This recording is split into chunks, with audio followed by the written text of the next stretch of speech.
What's happening, gamers? K Mega 405 coming to you live from the 405, where I'm just your regular gamer, talking to the intelligent gamers, man. If you are new to the channel, welcome. Be so kind to hit that subscribe button, that like button, all of that. Thank you in advance. But let's get on to this video. Now, the first thing I was going to talk about was the Xbox and talk about Game Pass. Then I seen one of the most incredible commercials when I woke up this morning. Came in from Xbox. It was absolutely hilarious. It was fantastic. I think I'm going to be singing on GRG coming up Friday. But regardless, that's not what I'm going to talk about. Right now, as you can see, I'm going to talk about Nintendo. Now, I couldn't tell you when was the last time I've talked about Nintendo. I don't know. Not in a video sense. Now, I mean, I've talked about it on the podcast, but not in a video. But this right here is pretty amazing because, as you can see right here, we got some news, the announcement of the Nintendo Switch LED model. And a lot of people was anticipating that this was going to be the Pro version that everybody's been talking about for the last pretty much 3 years.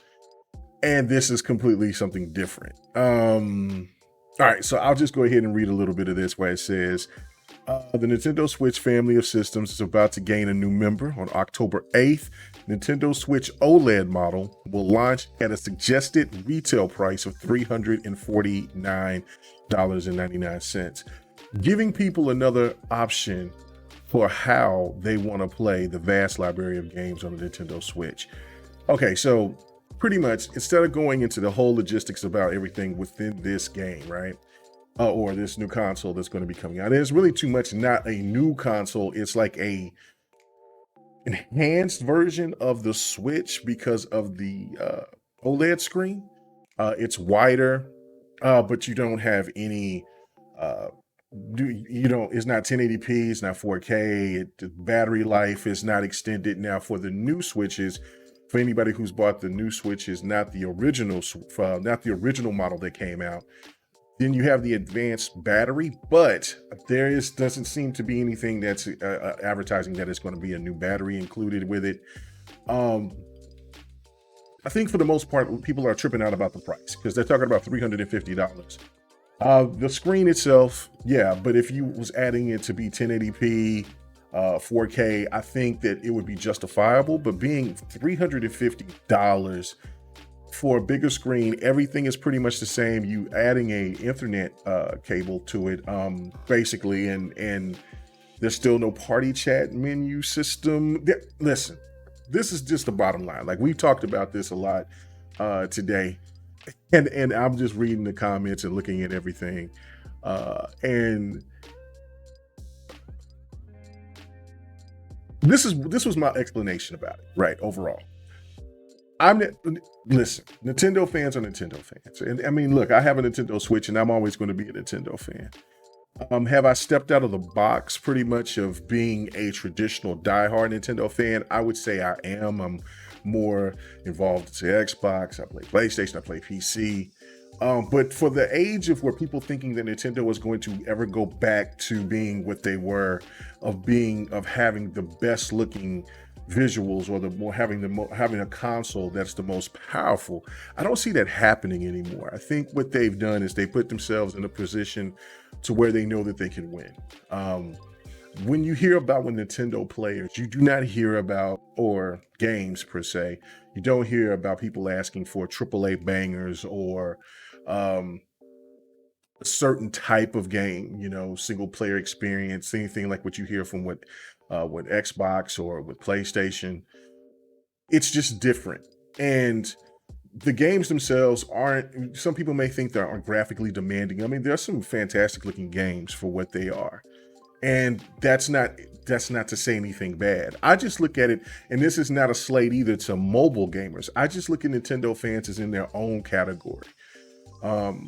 They still have fantastic games. They're going to sell. And this is the thing too, right here, because I'm even seeing people like Porter Rock even promoting the Xbox Series S, which is completely like, what? What? But regardless, I'm tripping out on that. But regardless, I get it from a gamer standpoint that is looking at things from that when we get into the know, right? And then we digest all this stuff and we have an expectation. But we have to come to realize, like I was just explaining to some other gamers, is that look, Nintendo fans just want things to be done. They just want their games, and they know that Nintendo is going to give them a solid outing. I don't think anybody can really say that their games are actually awful. They may look cartoony. They may not come up to be on the same scale of like Halo or or maybe a God of War or something like that. But their games are solid. And matter of fact, they have Game of the Year titles, and they always have games that they're nominated for every year. So obviously Nintendo is doing something right. The biggest issue, I think, within gamers is that, like, damn, can you just at least step it up and get us into at least 1080p, or if you can't do the 4K, then just give us 1080p. And that right there already is explaining that Nintendo is winning already, because you're just asking for the minimum of what you want from PlayStation and from Xbox. That right there, and from PC actually, and even from cell phones, because people don't want to play their games on a 720p cell phone. Just think about that. Think about that for a second. Nintendo is the only console right now that the gamers are willing to just say, hey, I'm fine playing on 720. Can you just boost it up a little bit to get us to 1080, to 1080p, to even 1440p? You don't even have to worry about the 4K aspect of it. That's ridiculous. That's crazy. But Nintendo has found a way. I think when Nintendo came into the fray, when they came with the GameCube, regardless of their shortcomings with it, with the crazy discs, and the devs were kind of, it just was a complete turnoff to a lot of people. The crazy controller, all of that. But at that time, it was a powerful console. The Xbox dropped that same year, I believe, and then PlayStation 2 was a huge juggernaut. Regardless of it, it's funny that people still talk about the Dreamcast, which is a console that died, which I love the Dreamcast. Don't knock me for saying that it died. It passed away, went away with the dodo bird. But people still talk about the Dreamcast as a beloved console, and you rarely hear people talk about the GameCube. You hear people talk about the games from the GameCube, but not the console itself. And that just shows the power of Nintendo's games, I think, more than anything, not than the consoles. Nintendo can have consoles like the Wii U and not do very well, and then have consoles like the Wii that did very successful, but people don't even talk about the Wii anymore, which it was the most successful console, better than the Xbox 360 or even the PlayStation 3, but the darling of that generation was the 360. It is crazy what Nintendo does and what Nintendo gets away with, and Nintendo still does. And $350, that's a little steep for me. Listen, I enjoy my Switch. There's no doubt about it. I buy games. I try to find, I'm used to seeing some bargains and some deals, but when you come and you look, and I still want to get Breath of the Wild. But I refuse to pay $60 for a game that's 3 years old? 4 years old now? So I just refuse. I refuse to pay that much for that type of title. There's Fire Emblem I want to play. And then there's Astral Train, I believe that's what the other game is. Those are the 3 that I want. Although the rest of the games that I want, from Smash Brothers to the Mario Browser game, and from all the other games that I got about maybe like 7 games now. And so those were 6 or 7 games now. And regardless, I'm like, I had to pay those full price. And it's just like, no, when I can go, and I had a choice because I wanted to get Breath of the Wild. And then I was just, and that's the Steam sale dropped. And so for that same price of where I could pay $50, I got like 11, 12 games from the Steam sale for like 40. So it's just like, come on, man. I don't know, but Nintendo does what they do. It is really strange. I know that there's a lot of people that's upset about it, but this is the thing. That thing is going to sell out in November.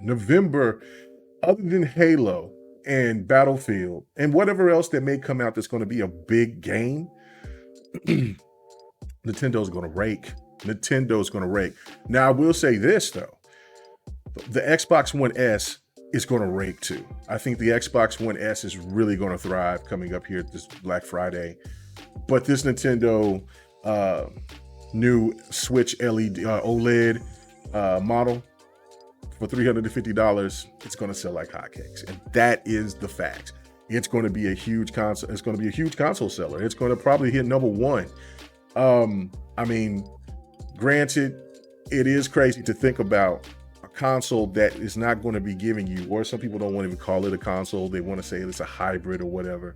But for a device that is nowhere near on the same power level as Lil Man, as we call it, or the Xbox Series S, or even the PlayStation Pro, that's going to be probably at a good reduced price, is going to get outshined by a console with pretty much older hardware. It is the most amazing, crazy thing. And then you also got to think about this too. Metroid Dread is going to be coming out too. So Nintendo they know what they're doing, regardless of how people may perceive it. And as many people will tell you that they aren't going to support it, they're not going to get it, it's still going to sell like hotcakes. My last point on this is also, don't give up hope that there won't be a Pro. There's just because of this variant, they probably want to have this out there because they probably want to get rid of the old guard with the old switches that they have out there, make this the new kind of older version of the Switch, and then they will eventually come out with a Pro. If not by 2022, definitely by 2023. I think that and I don't think it's going to be called the Pro. I think it's going to be called like the Switch 2 or something like that. I think by that time we'll probably know something around this time next year about it, and if it doesn't come out at the end of next year, it'll definitely come out in 2023. I'm pretty certain about that myself. I don't have no insider track or anything like that. I just feel that they know that it's time for them to have another version of the Switch. But I think that for right now, they're going to milk it until they don't have to milk it no more. The big question is going to this: how much is that thing going to be priced? Is it going to be like $400? Probably, if it's going to be like 1080p or 1440p, because they might not even do the 4K. And will it be backwards compatible with at least their first party?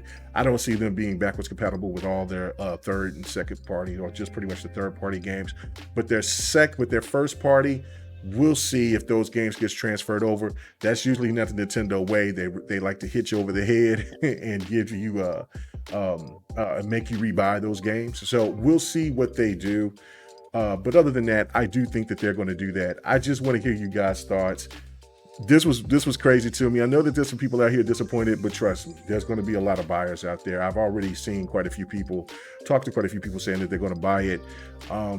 And hey, kudos to Nintendo. They know their machine is good enough for people to want and crave. That thing is sold out just like the Series X and just like the PlayStation 5. So put that in perspective. But everybody, have a good one. Until the next video, I'm out. Peace.